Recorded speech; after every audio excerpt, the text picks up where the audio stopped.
조지 오웰의 소설 동물농장은 소련 공산주의의 타락상을 조롱하기 위해 쓴 작품으로 지금 대한민국 문재인 정권에서도 일어날 가능성이 있다. 소설에서 동물들은 자기들만의 천국을 이룩하겠다면서 혁명을 일으켜 농장 주인을 내쫓는다. 그런데 혁명을 주동한 돼지들 사이에서 권력 다툼이 일어나 나폴레옹이란 돼지가 권력을 장악한다. 이후 나폴레옹은 옛날 인간이 하던 대로 다른 동물들을 착취하고 심지어 도살업자에게 팔아넘기며 농장의 권력자로 군림한다. 돼지들은 혁명을 일으키면서 혁명의 정당성을 주장하기 위해 7계명을 내세운다. 하지만 단 하나도 지키지 않는다. 그 과정에서 말바꾸기와 궤변이 동원된다. 어떤 동물도 침대에서 자면 안 된다는 구호는 어떤 동물도 침대에서 시트를 깔고 자면 안 된다로 수정됐다. 돼지들이 권력 잡고 보니 인간처럼 아늑한 침대에서 자고 싶어졌다. 그러나 다른 동물들의 시선이 의식되자 공리 끝에 시트 사용 금지라는 규정을 추가하고 자기들은 시트가 아닌 담요를 덮고 잤다. 그러면서 다른 동물들에겐 너희는 건초 깔고 자. 건초도 침대잖아라고 궤변을 늘어놓았다. 동물농장의 혁명 공약인 7계명이 모두 폐기된 후 집권 돼지들은 단 하나의 새로운 조항을 선포한다. 모든 동물은 평등하다. 하지만 어떤 동물은 다른 동물보다 더욱 평등하다. 오늘 대한민국 현실에 대입하면 너희는 그냥 붕어 개구리 가재들이고 우리 돼지들은 너희와는 다른 귀족이란 선언이다. 나폴레옹 주변에는 권력의 주구와 아청꾼, 맹목적 추종자들이 들끓는다. 독재자 나폴레옹을 열렬히 추종하는 마린 복선은 늘 이렇게 말한다. 나폴레옹은 언제나 옳다. 거세한 수태지 스킬러는 사실을 조작하고 진실을 은폐하는 역할을 맡았다. 이 정권의 나팔수로 나선 방송들의 행태를 떠올리게 하는 캐릭터다. 나폴레옹의 비호 아래 온갖 특권을 누리며 자라나는 새끼 돼지들은 장차대를 이어 권력을 누리게 된다. 나폴레옹 독재의 반기를 들었다가 살해당하는 혁명돼지 4마리는 집권 여당 안에서 바른말 한 사람들이 토사구팽 당했다. 마지막으로 9마리 개는 나폴레옹의 충복이자 공포정치의 하수인들이다. 나라를 지키랬더니 정권과 민주당 지키기나 하니 민방부 추미애 아들 지키겠다고 추방도 아니면은 비난을 사고 있는 국방부. 국민의 권익이 아니라 정권의 권익을 지키는 행태를 보인다는 지적을 받는 국민권익위원회. 공익제보 한 젊은 청년을 향해 단독범이란 극단적 표현을 써가며 공격한 문재인 적폐 등이 여기에 해당할 것이다. 소설에서 돼지들은 4발로 기어다니는 다른 동물과 자신들을 차별화하기 위해 마침내 인간처럼 2발로 걷기 시작한다. 돼지 하나가 2발로 서서 걷고 있었다. 스킬러였다. 죽냐? 나팔 소리가 나면서 이윽고 나폴레옹이 거만한 눈길을 좌우로 던지며 걸어나왔다. 당당하게 선 자세였다. 죽냐? 양들이 일제히 목청을 높여 우렁차게 외쳐대기 시작했다. 4발은 좋고 2발은 더 좋다. 4발은 좋고 2발은 더 좋다. 동물농장 민음사 세계문 학전집 116쪽에서 117쪽. 소설 동물농장은 돼지가 인간을 농장으로 초대해 술판을 벌이는 장면으로 끝난다. 건물 밖에서 이 술판을 훔쳐보는 보통 동물들은 곤혹스럽다. 신흥 적폐인 돼지들과 옛날 적폐인 인간을 구분할 수 없었기 때문이다. 우리나라는 주민등록증과 의료보험이라는 것이 있어서 어느 정도 국민 각 개인의 정보를 모아서 쌓을 기반을 가지고 있는데 그런 걸 활용하기 위해서 주민등록증 전자화를 10년도 전에 시도를 하다가 국민들의 개인정보 보호 요구가 강해서 포기한 적이 있다. 아마도 좋은 쪽의 활용이 더 두드러졌더라면 지금은 우리나라가 이상적인 국가가 되어 있을 수도 있었다. 좋은 쪽으로 활용한다면 좋을 수 있고 문제는 악용하는 데 있다. 지금 제4의 산업혁명의 중심에 있는 내용이다. 사람들은 개인정보 보호가 중요하다고 하는데 개인 신분증 안에 개인의 신상정보, 의료정보, 금융정보 등이 다 들어있다면 악용하는 인간들이 활용하기에는 너무나 좋은 조건이 갖추어진 것이 되고 그런 폐단을 막기 위해서는 못하게 막았어야 했지만 핸드폰이라는 것과 소셜미디어들이 발달하면서 그때 그렇게 시행했더라면 우리나라 산업은 전 세계 중심에 서는 화려한 시기를 맞았을 수도 있다. 포용성이 엄청 좋은 것이라 사용하기에 따라 문제가 생기는데 지금 중국 공산당이나 포스트 모더니스트들이 악용하는 것이 문제가 되는 것이다. 많은 사람들이 자신의 사생활이 공개되는 것을 원하지 않는다.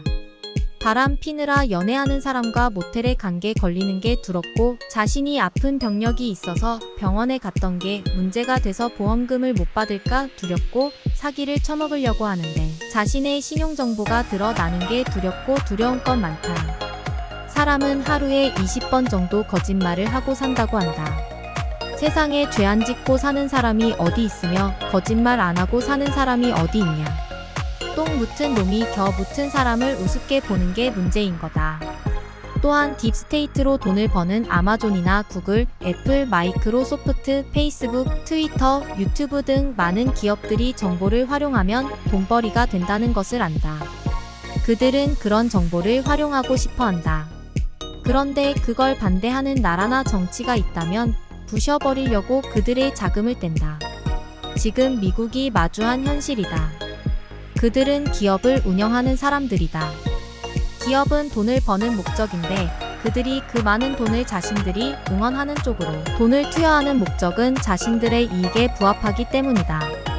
그러면 그것이 좋은 쪽으로 활용이 된다면 인류에 도움이 되면서도 그들은 돈을 벌 수도 있겠지만 실제는 그렇게 되기 어렵다. 그들은 많은 돈을 가지고 있으면서도 그 욕심에 끝이 없다. 조물주가 인간을 잘 못 만들어 놓은 것 같다. 죽을 때 아무것도 못 가져가는 인간들이 그 짧은 인생을 사는 동안 그 많은 탐심과 욕심을 못 내려놓는 걸 보면 정의의 개념을 두고 사람들이 갈등을 많이 겪는다. 다수를 위해서 소수를 희생하는 것이 바람직한지 또는 그 소수를 위해서 다수가 희생해야 하는 것인지 저렇게 돈이 많아서 주체를 못하는 인간들이 불쌍한 소수를 돌봐야 한다면서 하는 짓거리가 근본이 틀려먹은 것이다.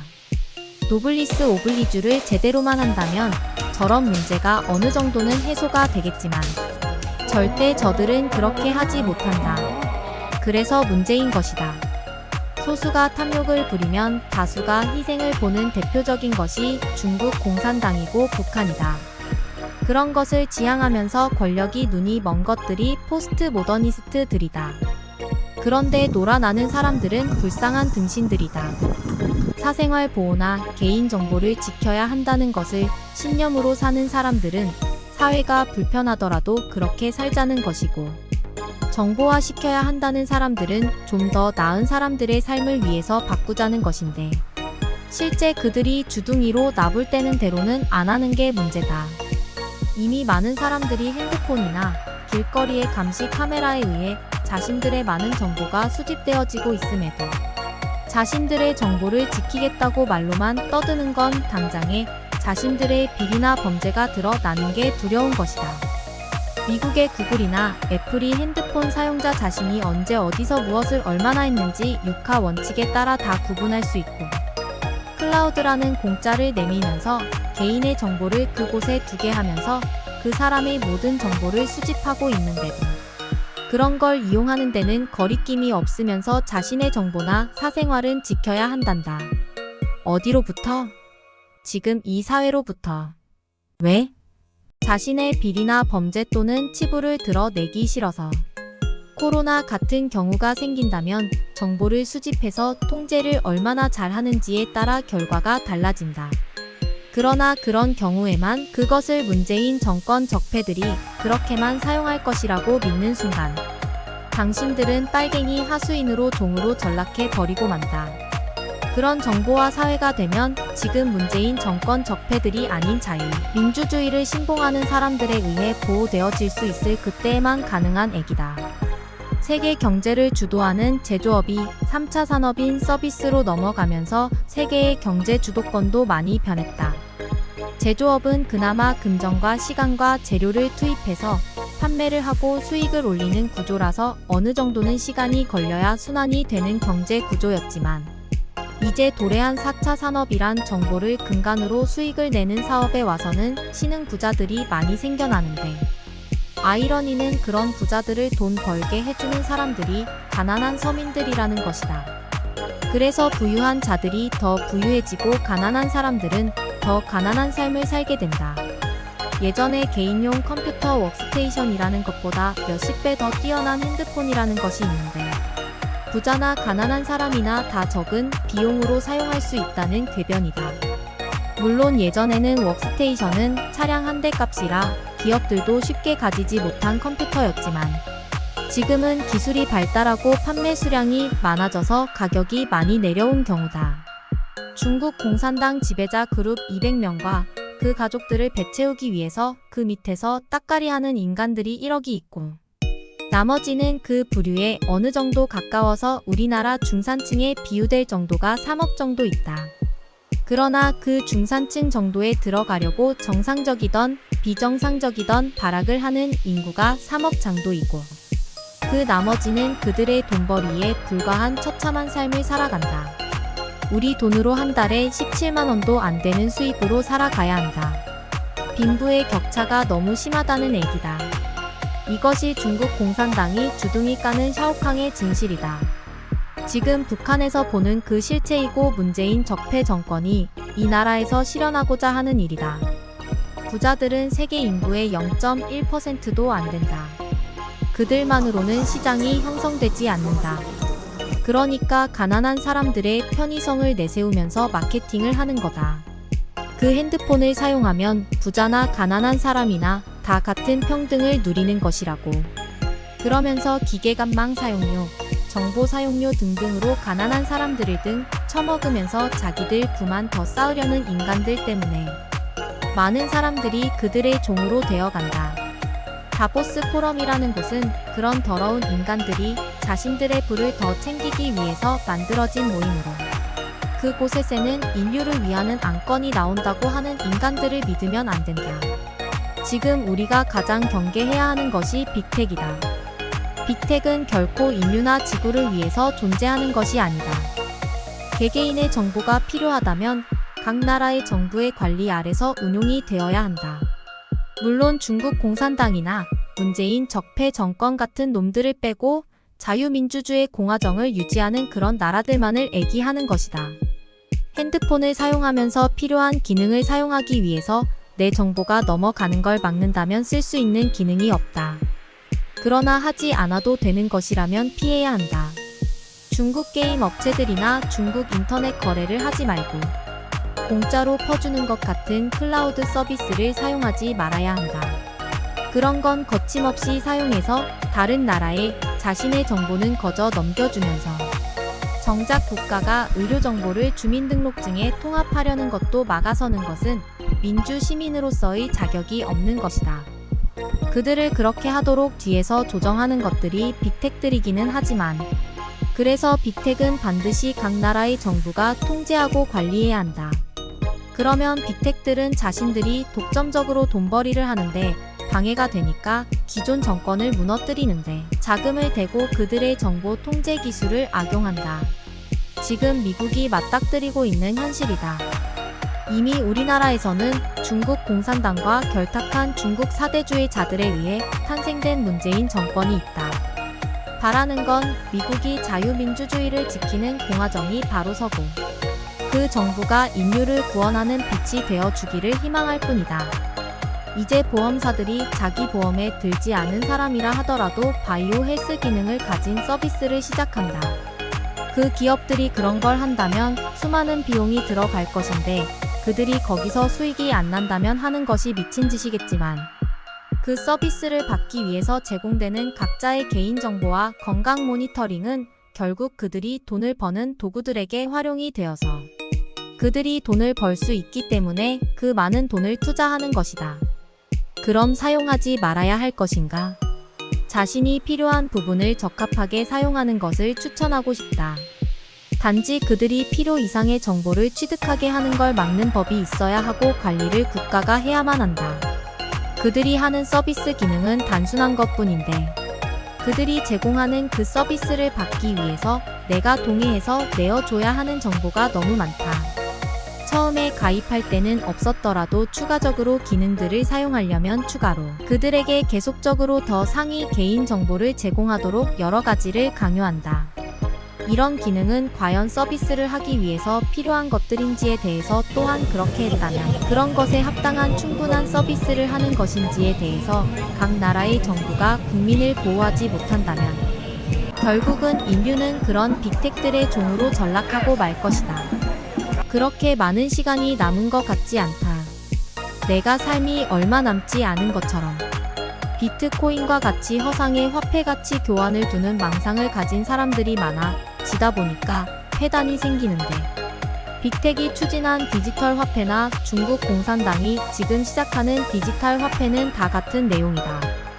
종이 돈을 없앤다는 명분이지만 그 이면은 악용하기에 따라 아주 더러운 작태가 생기는 거다. 그래서 페이팔을 시도한 페이스북이 미국 대선에도 깊게 관여를 한 거로 보인다. 보안상의 이유를 들어서 블록체인 기술을 사용한다고는 하지만 디지털 화폐가 도입이 되면 일반 시민들은 개인정보를 심각하게 침해당하는 문제가 생깁니다. 지금도 금융정보가 카드나 폰, 뱅킹, 인터넷 거래 등으로 모든 자료가 국세청으로 가고 있지만 페이스북 같은 빅텍이나 중국 공산당이 진행하는 디지털 화폐의 사용은 기업이나 중국 공산당이 사용자들의 모든 자산과 거래를 자신들이 악용하고 싶은 대로 통제할 수 있게 됩니다. 그렇게 되면 빅텍이나 중국 공산당이 사용자들을 그들의 노예로 만들게 되고, 거기 얽매이는 사람들은 디지털 정권이나 기업에 보이지 않는 사슬에 발목을 잡히게 됩니다. 빅텍은 이윤을 추구하는 목적이 더 강하겠지만 중국 공산당은 중국 내에서 사유재산의 소멸을 가져올 것이고, 중국 공산당 지배자들의 배를 채우는 수단으로 전락합니다. 지금까지 중국 공산당을 신뢰하지 않는 대다수 중국 국민들은 은행이나 카드 결제와 같은 것을 하지 않습니다. 그러나 디지털 화폐로 전환이 된다면 중국 국민들이 가지고 있는 개개인의 모든 은닉 재산이 다 드러나게 됩니다. 중국 공산당 말로는 부정부패를 없애고 지하 경제를 양성화하는 방법이라고 말을 하지만 결국 중국의 소수 지배자 200명과 그 가족, 그리고 그 추종자들의 치부에 동원이 될 뿐입니다. 이번에 마윈이 자신이 가진 자산을 중국 공산당에게 빼앗기듯이 사람이 목숨과 재물을 바꿀 수 없다는 걸 잘 아니까 기업의 독과점이나 중국 공산당의 독재는 같은 개념으로 보면 됩니다. 중국 공산당은 모든 기업들을 다 국유화해서 소수의 지배자들이 독식을 할 것이고, 디지털 화폐를 이용해서 하나의 전자상거래를 통하게 하면 중국의 모든 인민들을 자신의 종처럼 부릴 수 있게 됩니다. 중국민들은 개개인의 사생활도 없어지고 그들의 일거수 일수족까지 감시, 카메라 아래서 감시를 받으면서 개인의 삶을 영위한다고 볼 수 없는 그런 전체주의 시대에 빠집니다. 그러게 되는 것이 디지털 전체주의의 궁극적 목적지입니다. 다시 말하면 모든 기업들은 중국 공산당이 모든 부를 창출하며 소유를 하고, 중국 인민들에게는 하인들에게 급여를 주듯이 분배를 하고, 또한 그들의 사용까지도 통제를 하게 되면 중국의 모든 인민은 소수 중국 집권자들의 노예에 불과한 겁니다. 또한 다른 나라들에게도 그것을 가용하면서 기축통화가 되려는 시도를 하게 될 것이고, 우리나라 문재인 정권 같은 놈들이 그 밑으로 들어가면 우리도 중국 공산당 놈들의 노예로 전락하게 됩니다. 군사력이 있어봐야 허당입니다. 정치가 바르지 못하고 자유민주주의 공화국 체제가 지켜지지 못한다면 결국은 당신은 자유가 없는 공산당의 노예로 전락할 뿐입니다.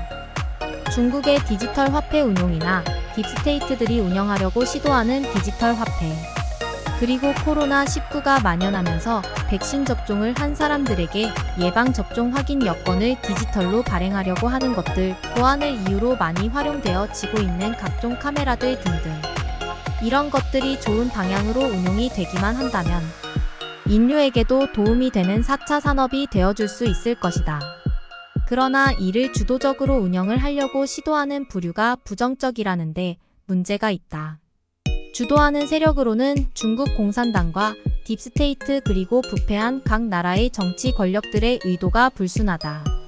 이는 운영하는 그 주체들이 자유민주적으로 인권을 보호하려는 것보다는 자신들의 권력을 유지하고 부를 집중화하려는 세력들의 결탁으로 만들어지는 회단으로 진행되어 가는 것 같다. 결국은 운영하는 주체가 자유민주적 인권을 중시하는 사람들에 의해서인지 아닌지에 따라 그 사용과 결과는 달라만 진다. 지금 저런 것들에게 운영이 맡겨진다면 인류의 미래는 없다. 중국은 권력으로 집권 세력들의 부를 채우고 미국과 유럽은 부를 가진 자들이 자신들이 더 부유해지기 위해서 권력을 취하는 모습을 보이는데 결국은 돈과 권력이 결탁을 한다면 그 나라의 국민들 뿐만 아니라 전 인류의 불행을 보게 될 것이다. 대안적인 방법은 미국의 딥스테이트들을 모조리 해체해야 하고 중국 공산당을 해체해야 한다. 중국에게 받을 것을 기대하면서 자신들의 부를 축적하는 방법으로 활용한 딥스테이트부터 먼저 해체하고 다음은 중국 공산당을 몰락시키고 소수민족들을 모조리 독립시켜야 한다. 지금 코로나로 위축된 경제 위기가 제대로 극복되지 못한다면 자본주의의 몰락이 올지도 모른다. 미국의 경제가 세계에 제일 큰 영향을 미치는데 미국이 연준을 통해 제로금리를 유지하면서 막대한 달러를 시장에 공급을 하고도 경제를 살리는 것에 어려움을 겪고 있는데 너무 많은 돈이 시중에 풀려나가서 달러 가치의 하락이 예상되니까 연준은 돈을 줄이는 약적 축소 테이퍼링을 검토하고 있다. 양것 완화 후에 바로 양적 축소를 한다는 것은 그만큼 지금의 경제 위기가 심각하다는 것을 말하는데 1930년대 대공황보다 더 심각할 수 있다. 대공황은 연준이 양적 완화와 양적 축소를 거의 동시에 다발적으로 혼란스럽게 추진해서 발생했다. 2008년보다 3배나 큰 규모의 양적 완화와 축소가 예상이 되는데 경제 버블로 거대해진 상황에서 시중에 풀리는 돈의 양을 조절하지 못한다면 디플레이가 생기던 인플레이가 생기던 둘 중에 하나가 생겨서 경제는 무너진다. 그런데 고민은 연준이 달러 발행을 적절하게 조절하는 게 성공을 한다고 해도 코로나 팬데믹으로 인한 소비가 위축이 되어버리면 물가는 상승할 것이고 소비는 얼어붙는 스태그플레이션이 올 것이고 경제 버블이 계속 심하게 나타나면 슬럼프플레이션이 올 수도 있다. 그래서 단순하게 돈의 양을 조절하는 것으로 경제 위기를 타파할 수 없다. 이미 금리는 조절할 수 없는 단계이고 재정 확대나 축소로도 통제가 안 되는 상황이 되어버리면 경제 위기는 심각해지는 것이다. 지금의 경제 상황에서 재정 확대를 하면 초인플레이션이 발생하고 반대로 재정을 축소하면 디플레이션이 발생하며 통화 조절을 성공한다고 해도 스태그플레이션이 오게 된다는 것이다. 경제가 끊임없이 돌게 하기 위해서 재정 확대를 하면 경제가 발전을 하는 것처럼 보일 것이지만 버블이 심해지고 위험성이 커지는데 그러면 언젠가는 폭탄이 되는 것이다. 지금의 코로나 사태가 지속되면 1930년대 대공황 경제 상황까지 경제가 후퇴할 수 있다고 말을 하기도 한다. 이것이 위험한 것은 이미 금융, 자본주의 시대에서 그런 위기를 만나면 중세로 돌아가버리는 문제가 생기는 것이다. 중산층이 전부 몰락하고 부자는 더 부자가 되고 가난한 서민들이 먹고 살기에 급급해진다.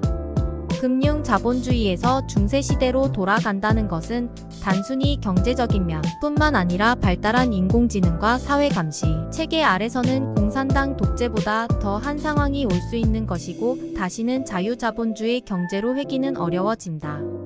지금 경제위기와 더불어 각 나라들은 코로나 팬데믹 대처법으로 전염을 막기 위한 여러 대책들을 강구하는데 디지털 전체주의로 가는 길목에 서 있다는 것이다. 이것이 딥스테이트 글로벌리스트들에 의한 세계화라는 허울을 뒤집어 쓴 세계 지배라는 것이 문제가 된다.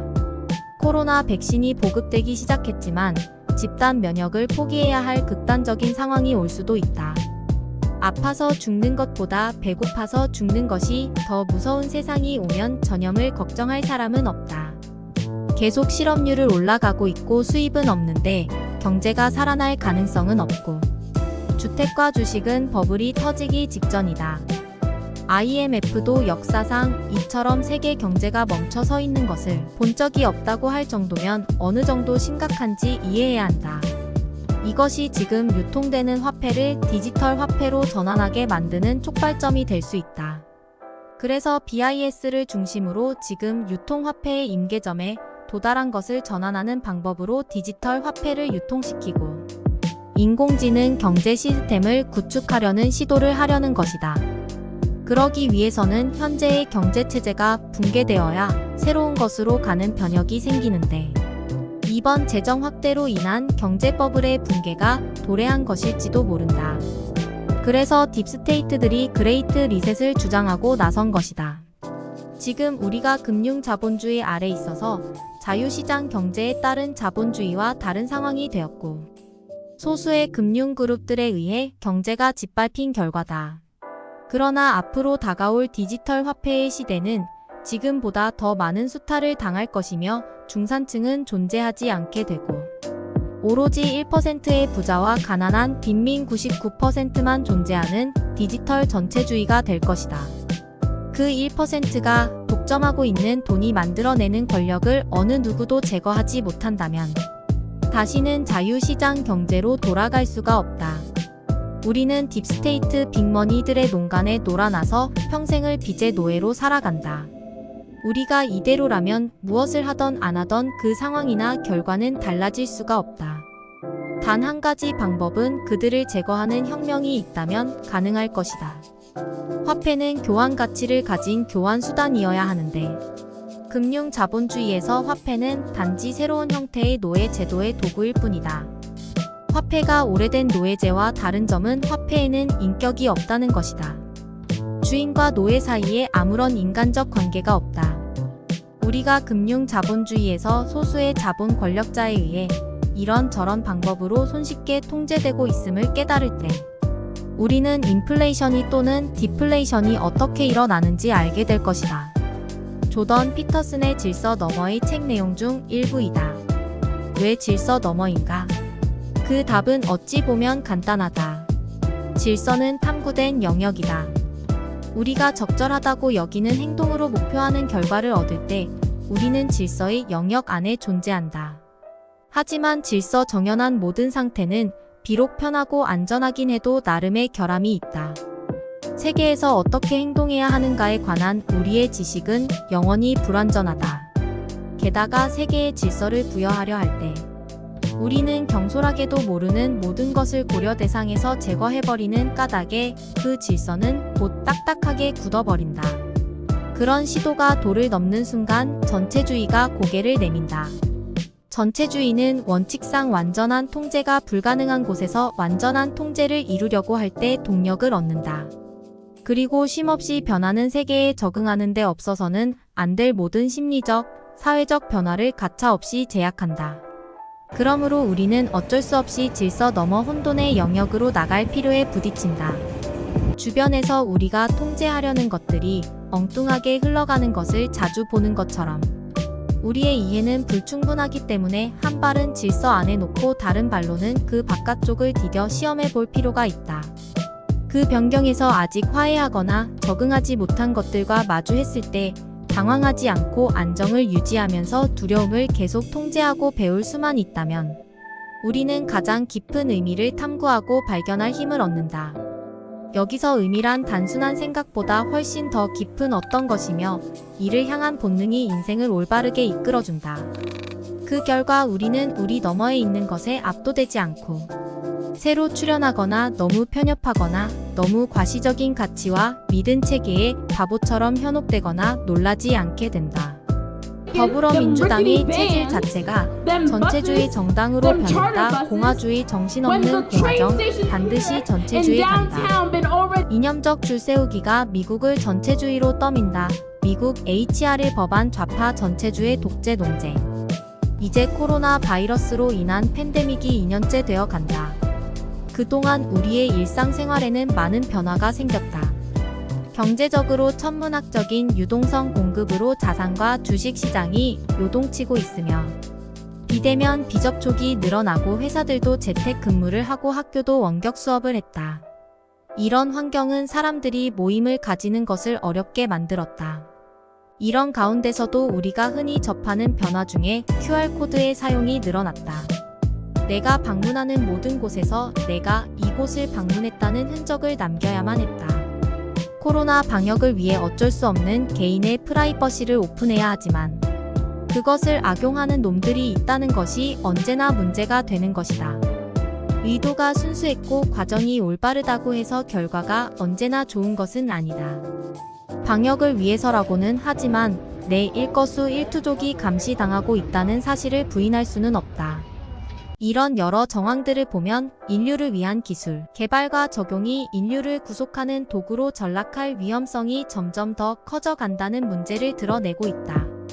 곳곳에 설치되어 있는 QR코드 인증기기, 안면, 인식체온 측정 카메라, CCTV와 같은 첨단 기술은 우리 주위에 너무나도 흔하게 널려 있다. 스마트폰을 사용하지 않는 사람을 보기 드문 시대에 온라인 활동이 많아지고 있고 온라인에서의 모든 활동은 데이터화되어 온라인 활동이 늘어날수록 나에 대한 특정 데이터들이 누군가에 의해 어디선가에 저장이 되어가고 있다는 것이다. 구글, 페이스북, 아마존, MS, 바이두, 텐센트, 알리바바 등과 같은 빅머니, 빅테크 기업들이 디지털 사회의 빅브러더를 형성하고 있다. 이런 디지털 빅브라더들이 엄청난 성공을 거둘 수 있었던 것은 사용자 감시에 기반을 둔 기술을 사용하기 때문이다. 이들은 우리에게 신기하고 편리한 삶을 제공해주고 있지만 알게 모르게 개인에 대한 정보들을 흡입하면서 더욱 세를 불려가고 있는데 감시 최적화된 알고리즘을 고안해 사용자로부터 가급적 많은 데이터를 뽑아내고 고객의 데이터를 광고주에게 팔거나 자사의 서비스 상품에 연계해 활용하는 것이 저들의 비즈니스 본질이다. 물론 저들이 해주는 서비스는 우리에게 편리함도 안겨준다. 저들도 선의를 가지고 온 인류를 위해 봉사하는 척하지만 그들의 궁극적인 목적은 돈을 벌기 위한 것일 뿐이다. 지금도 계속 발전적으로 확대하면서 인류의 생활을 파고 들어오는 신기술들이 가지는 문제점은 많지만 그중 몇 가지를 정리해본다. 안면인식 기술은 말 그대로 얼굴 대상의 표정 움직임을 인식하여 대상의 신분까지 파악할 수 있는 기술인데 스마트폰으로 인증할 때 얼굴인식 기능을 사용해서 사람들이 경험한 경우가 많지만 안면인식 기술은 신분을 검증하는 수단으로 활용이 되고 있다.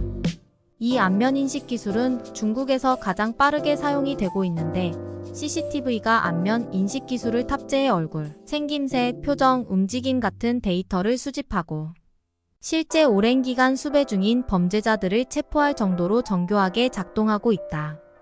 중국에서는 과거에 휴대폰 개통 시에 신분증만 제출하면 되었었는데 이제는 얼굴 데이터를 정부에 제출해야만 개통이 가능해졌다. 중국에서는 안면 인식 기술이 새로운 신분 인증 수단으로 바뀌었다. 내 얼굴이 중앙 데이터 센터에 저장이 되어 있고 안면 인식이 가능한 CCTV가 거리에서 24시간 내내 작동하는 환경이라면 실시간으로 내가 감시당하고 있다는 것을 모를 수 없다.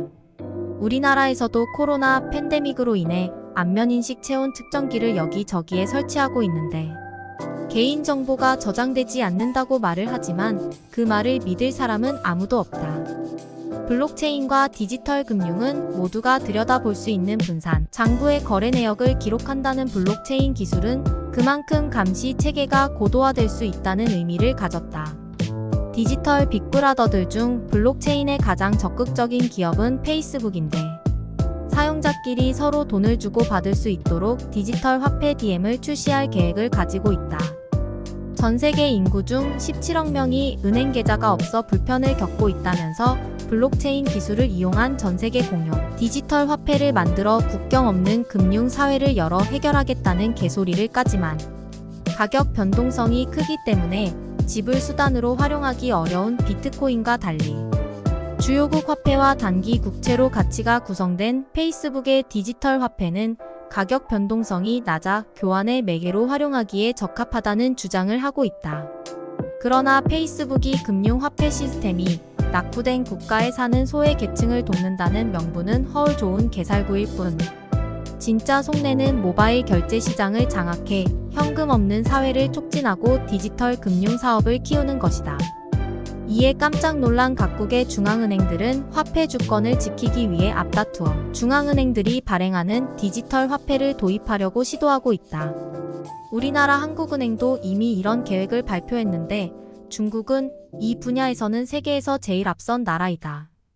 오래전부터 주도 면밀하게 디지털 위안화 출시를 준비하고 있었는데 중국은 이미 모바일 결제가 보편화되어 현금 사용 비중이 줄어들고 있을 뿐만 아니라 사회신용 등급이라는 새로운 제도를 운영 중인데 개인들의 금융 거래 내역, 교통법규 준수 여부, 소비 습관, SNS 활동과 같은 모든 디지털 활동 데이터를 수집해 신용등급을 부여함으로써 사실상 모든 행동이 감시당하고 있는 것과 다름없다. 내 모든 거래가 디지털 화폐로 이루어진다면 국가 혹은 글로벌 인터넷 회사들은 나의 모든 것을 그대로 알게 된다. 현금 없는 사회는 그들 프라이버시의 종말이다. 우리는 편리함을 얻는 대가로 중국과 같은 전면적인 감시 사회의 도래를 생각해야만 한다. 스마트 제품은 생활에 많이 사용되고 있는데 디지털 빅브라더들이 스마트 헬스 사업을 추진하고 있다. 이들의 공통적인 목표는 단순히 사용자의 질병을 진단하고 약을 처방하는 데 그치는 것이 아니라 질병을 예방해 수명을 연장하고 불멸을 가능하게 만든다는 개소리를 까지만 실상 그들이 사용하는 스마트 헬스케어 사업의 양태는 다양하게 보이고 있는데 감시와 데이터 수집이라는 감시 자본주의의 본질적 메커니즘은 동일하게 적용된다. 특히 스마트워치나 스마트밴드 같은 웨어러블 기기들은 데이터 수집을 이루는 근간이 되어가고 있다. 애플은 애플워치, 삼성은 갤럭시워치, 구글은 핏빗, 아마존은 할로라는 상품들을 출시하고 있고 화웨이, 샤오미 등 중국 기업들도 저렴한 가격을 내세워서 보급형 웨어러블 시장을 장악하고 있다.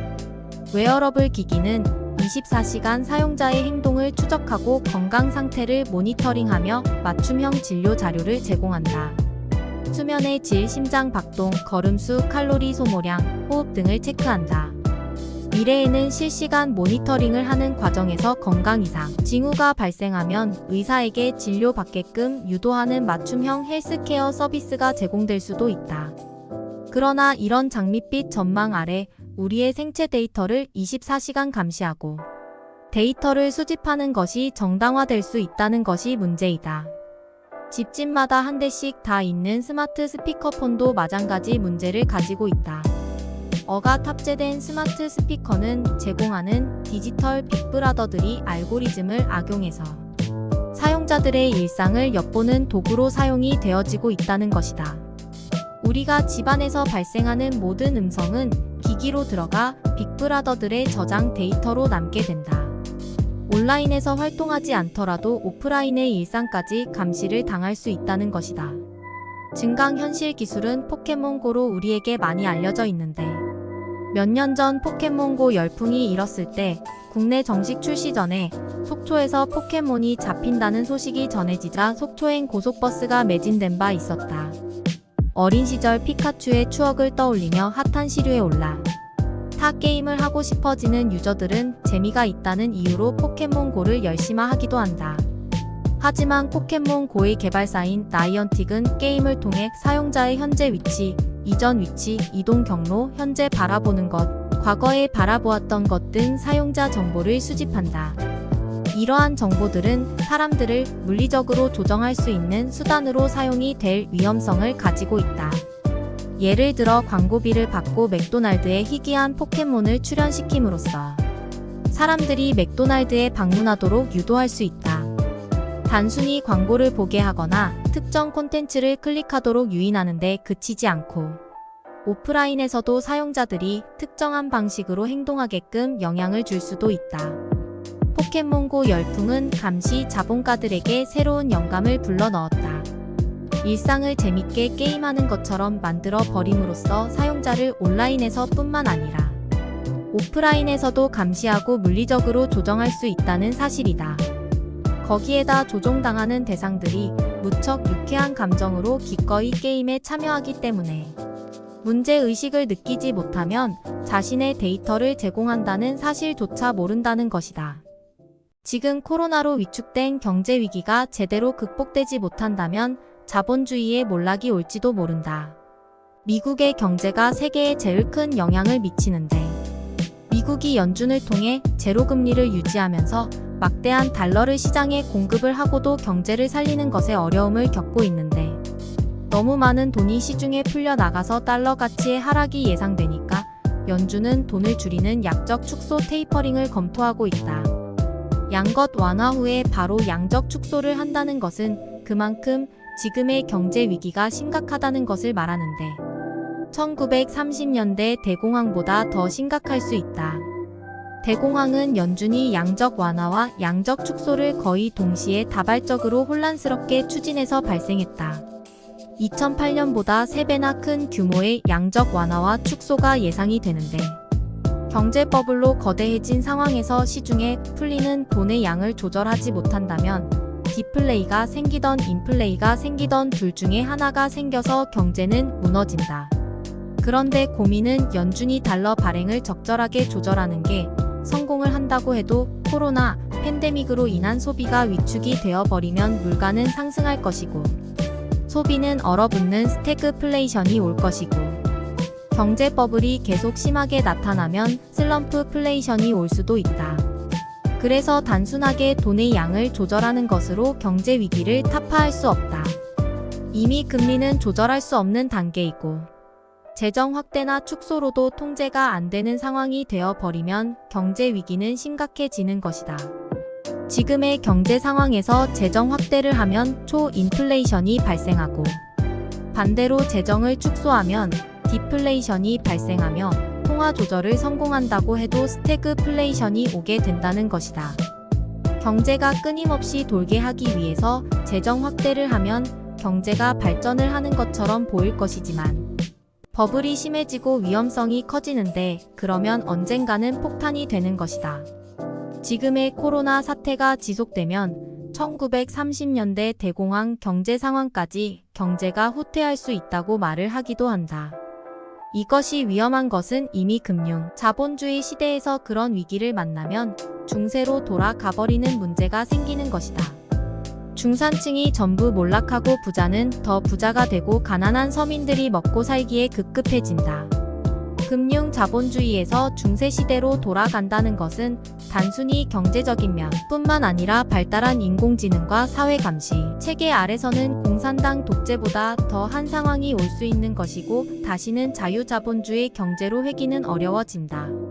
지금 경제위기와 더불어 각 나라들은 코로나 팬데믹 대처법으로 전염을 막기 위한 여러 대책들을 강구하는데 디지털 전체주의로 가는 길목에 서 있다는 것이다. 이것이 딥스테이트 글로벌리스트들에 의한 세계화라는 허울을 뒤집어 쓴 세계 지배라는 것이 문제가 된다. 코로나 백신이 보급되기 시작했지만 집단 면역을 포기해야 할 극단적인 상황이 올 수도 있다.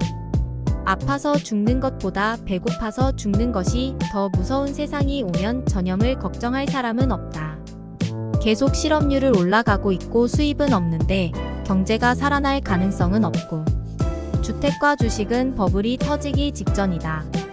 IMF도 역사상 이처럼 세계 경제가 멈춰 서 있는 것을 본 적이 없다고 할 정도면 어느 정도 심각한지 이해해야 한다. 이것이 지금 유통되는 화폐를 디지털 화폐로 전환하게 만드는 촉발점이 될 수 있다.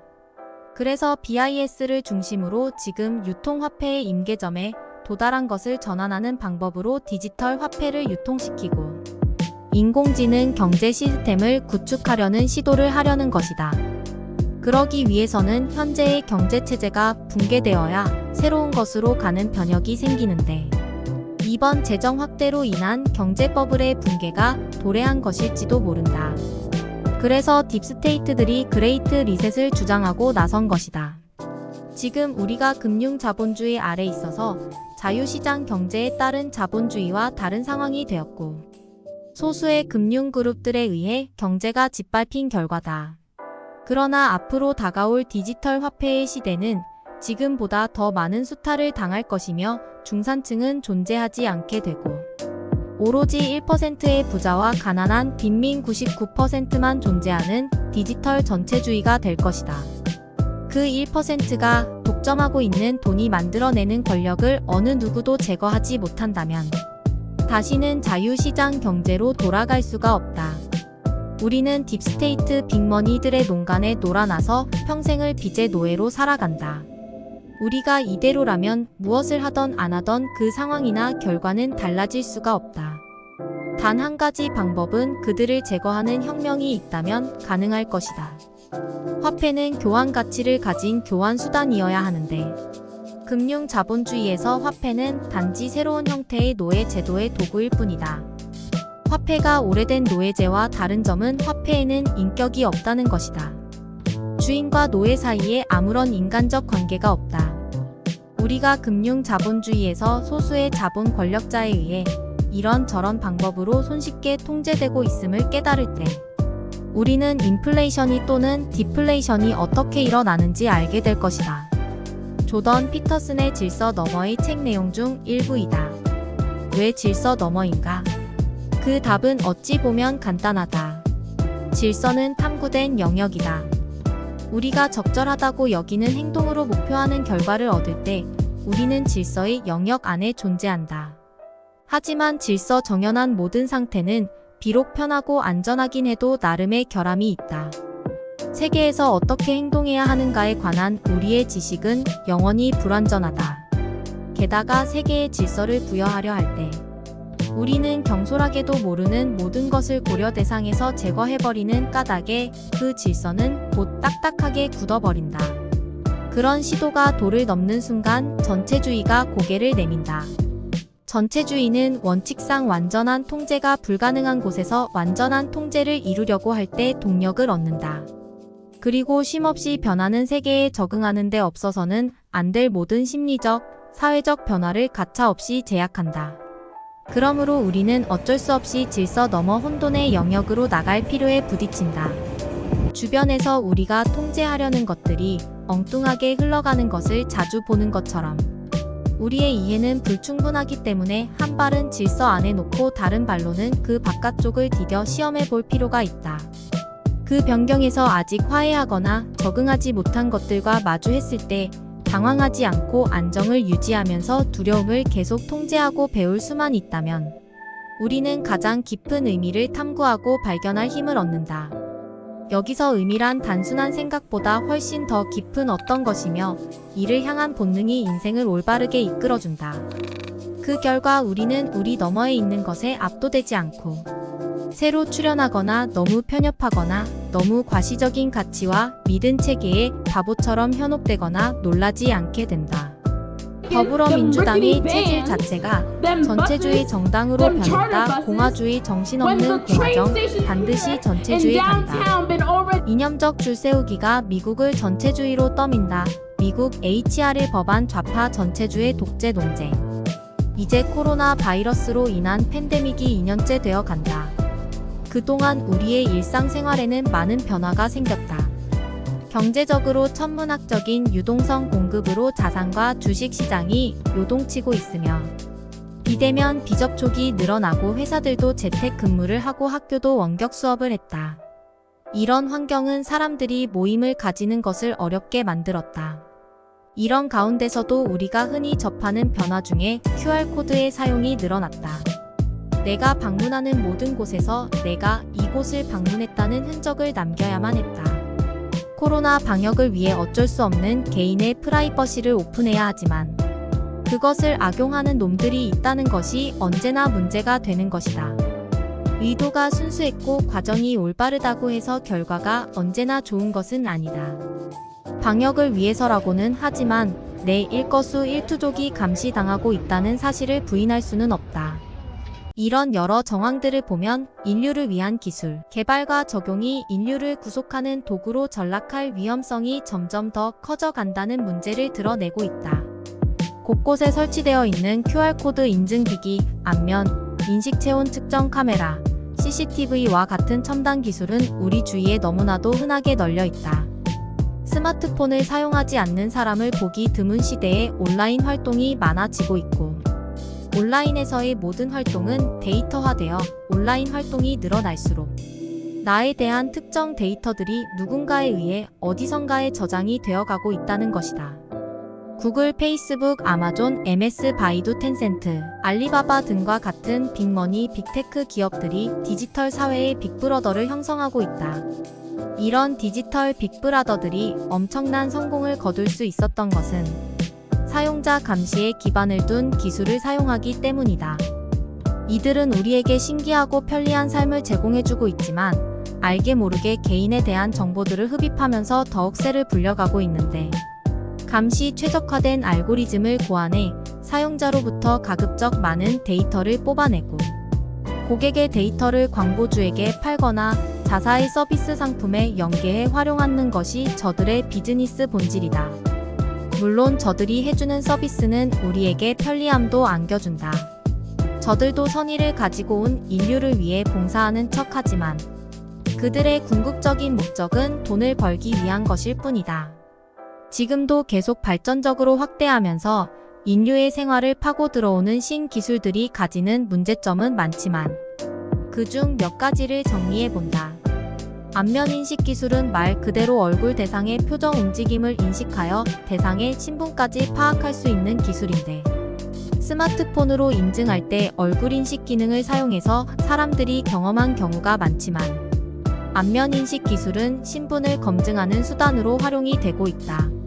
이 안면인식 기술은 중국에서 가장 빠르게 사용이 되고 있는데, CCTV가 안면 인식 기술을 탑재해 얼굴, 생김새, 표정, 움직임 같은 데이터를 수집하고 실제 오랜 기간 수배 중인 범죄자들을 체포할 정도로 정교하게 작동하고 있다.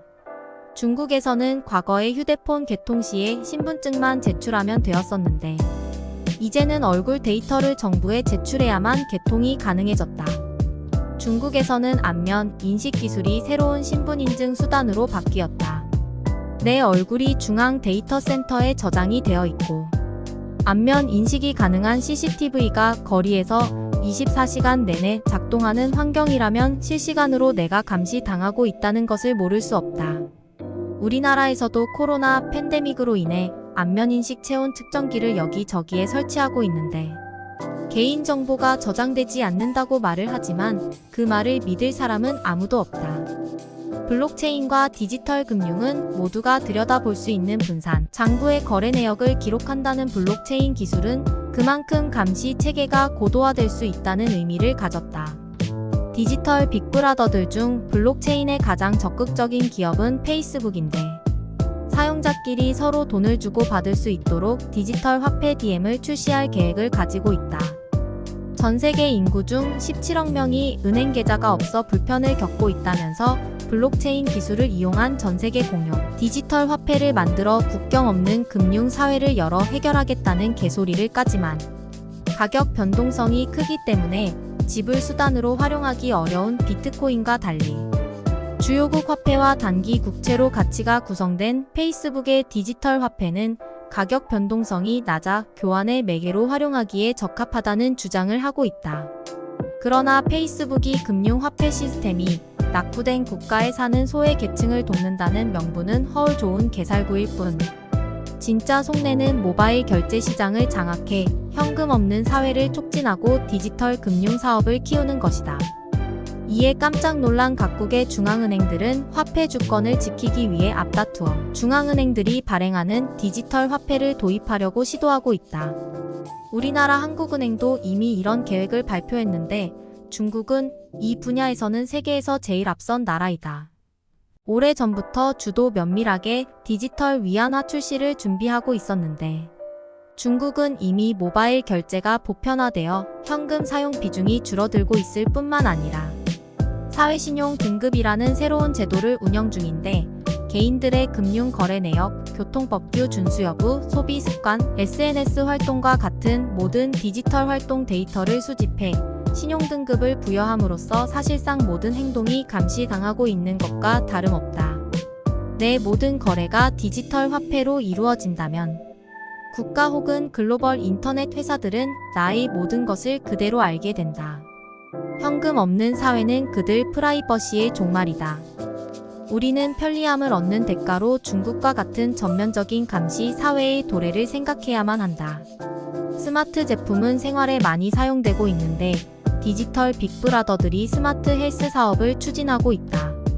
이들의 공통적인 목표는 단순히 사용자의 질병을 진단하고 약을 처방하는 데 그치는 것이 아니라 질병을 예방해 수명을 연장하고 불멸을 가능하게 만든다는 개소리를 까지만 실상 그들이 사용하는 스마트 헬스케어 사업의 양태는 다양하게 보이고 있는데 감시와 데이터 수집이라는 감시 자본주의의 본질적 메커니즘은 동일하게 적용된다. 특히 스마트워치나 스마트밴드 같은 웨어러블 기기들은 데이터 수집을 이루는 근간이 되어가고 있다. 애플은 애플워치, 삼성은 갤럭시워치, 구글은 핏빗, 아마존은 할로라는 상품들을 출시하고 있고 화웨이, 샤오미 등 중국 기업들도 저렴한 가격을 내세워서 보급형 웨어러블 시장을 장악하고 있다. 웨어러블 기기는 24시간 사용자의 행동을 추적하고 건강 상태를 모니터링하며 맞춤형 진료 자료를 제공한다. 수면의 질, 심장 박동, 걸음수, 칼로리 소모량, 호흡 등을 체크한다. 미래에는 실시간 모니터링을 하는 과정에서 건강 이상, 징후가 발생하면 의사에게 진료받게끔 유도하는 맞춤형 헬스케어 서비스가 제공될 수도 있다. 그러나 이런 장밋빛 전망 아래 우리의 생체 데이터를 24시간 감시하고 데이터를 수집하는 것이 정당화될 수 있다는 것이 문제이다. 집집마다 한 대씩 다 있는 스마트 스피커폰도 마찬가지 문제를 가지고 있다. 어가 탑재된 스마트 스피커는 제공하는 디지털 빅브라더들이 알고리즘을 악용해서 사용자들의 일상을 엿보는 도구로 사용이 되어지고 있다는 것이다. 우리가 집안에서 발생하는 모든 음성은 기기로 들어가 빅브라더들의 저장 데이터로 남게 된다. 온라인에서 활동하지 않더라도 오프라인의 일상까지 감시를 당할 수 있다는 것이다. 증강현실 기술은 포켓몬고로 우리에게 많이 알려져 있는데 몇 년 전 포켓몬고 열풍이 일었을 때 국내 정식 출시 전에 속초에서 포켓몬이 잡힌다는 소식이 전해지자 속초행 고속버스가 매진된 바 있었다. 어린 시절 피카츄의 추억을 떠올리며 핫한 시류에 올라 타 게임을 하고 싶어지는 유저들은 재미가 있다는 이유로 포켓몬고를 열심화하기도 한다. 하지만 포켓몬고의 개발사인 나이언틱은 게임을 통해 사용자의 현재 위치, 이전 위치, 이동 경로, 현재 바라보는 것, 과거에 바라보았던 것 등 사용자 정보를 수집한다. 이러한 정보들은 사람들을 물리적으로 조정할 수 있는 수단으로 사용이 될 위험성을 가지고 있다. 예를 들어 광고비를 받고 맥도날드에 희귀한 포켓몬을 출연시킴으로써 사람들이 맥도날드에 방문하도록 유도할 수 있다. 단순히 광고를 보게 하거나 특정 콘텐츠를 클릭하도록 유인하는 데 그치지 않고 오프라인에서도 사용자들이 특정한 방식으로 행동하게끔 영향을 줄 수도 있다. 포켓몬고 열풍은 감시 자본가들에게 새로운 영감을 불러넣었다. 일상을 재밌게 게임하는 것처럼 만들어 버림으로써 사용자를 온라인에서 뿐만 아니라 오프라인에서도 감시하고 물리적으로 조정할 수 있다는 사실이다. 거기에다 조종당하는 대상들이 무척 유쾌한 감정으로 기꺼이 게임에 참여하기 때문에 문제의식을 느끼지 못하면 자신의 데이터를 제공한다는 사실조차 모른다는 것이다.